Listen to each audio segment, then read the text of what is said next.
আমি দেখতেছি তুমি বন জঙ্গল এবং রাখালগিরি করা অনেক পছন্দ করো। এই কথা শোনার পর ওই ব্যক্তি বললেন, হ্যাঁ, রাখালগিরি করা এটা আমার অনেক পছন্দ, বন জঙ্গল আমার অনেক পছন্দ। আবু সাঈদ খুদরি বললেন, ফাইদা কুনতা ফি গনামিকা আও বাদিয়াত, তুমি যখন রাখালগিরি করবা অথবা বন জঙ্গলের মধ্যে থাকবা, ফাযানতালিস সালাহ, নামাজের জন্য যখন আযান দাও, ফারফা সাওতাক, তোমার আযানের আওয়াজটা উঁচু করবা।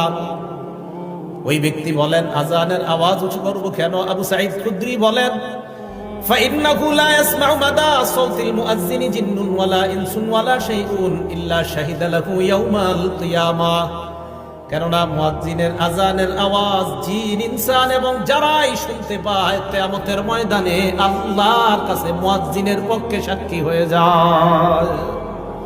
তুমি আযান বন জঙ্গলে দিলেও উঁচু আওয়াজে দিবা। কেন দিবা? তোমার আযানের আওয়াজ যত মানুষ, যত জিন যারাই শুনবে তারাই কিয়ামতের ময়দানে সাক্ষী দিবে। এখন আমি আপনাদেরকে বলতে চাই, আমার পক্ষে কিয়ামতের ময়দানে জিন, ইনসান এবং প্রচুর পরিমাণ সাক্ষী হোক, এটা আমরা সবাই চাই কি চাই না?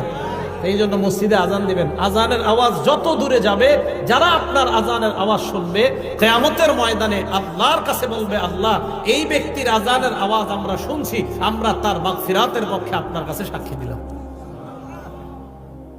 6 নাম্বার, মুয়াজ্জিন সাহেবের ব্যাপারে 6 নাম্বার যে কথাটা বলবো, আমি মূলত আযান যেই কারণে দেওয়ার জন্য খুব বেশি আগ্রহী, এই 6 নাম্বারটার কারণে। 6 নাম্বার যে ফজিলতটা, মুয়াজ্জিন সাহেব যারা দুনিয়াতে আযান দেয় তাদের জন্য আল্লাহর রাসূল আল্লাহর কাছে বলে, আল্লাহ মুয়াজ্জিনদেরকে আপনি মাফ করে দেন।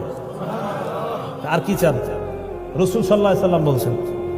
আবু দাউদ শরীফের 517 নাম্বার হাদিস, عن أبي هريرة رضي الله تعالى عنه قال قال رسول الله صلى الله عليه وسلم, আবু হুরায়রা রাদিয়াল্লাহু তাআলা আনহুর বর্ণনা, আল্লাহ নবী বলেন, আল ইমামু যামিন, ইমাম হলো জিম্মাদার, ওয়াল মুআজ্জিনু মু'তামান, মুয়াজ্জিন হলো আমানতদার।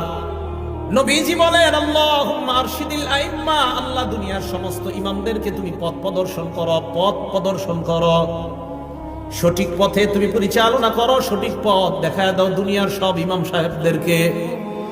এরপর নবী বলেন, ওয়াগফির লিল মুআজ্জিনিন, মাবুদ দুনিয়ার মধ্যে আমার যত উম্মত আযান দেয় তাদের জন্য আমি তোমার কাছে বললাম, সমস্ত মুয়াজ্জিনদেরকে তুমি মাফ করে দাও।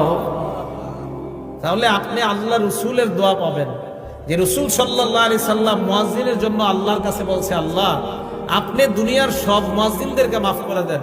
আমি আপনাদের কাছে জানতে চাই, এর চেয়ে বড় আর দোয়া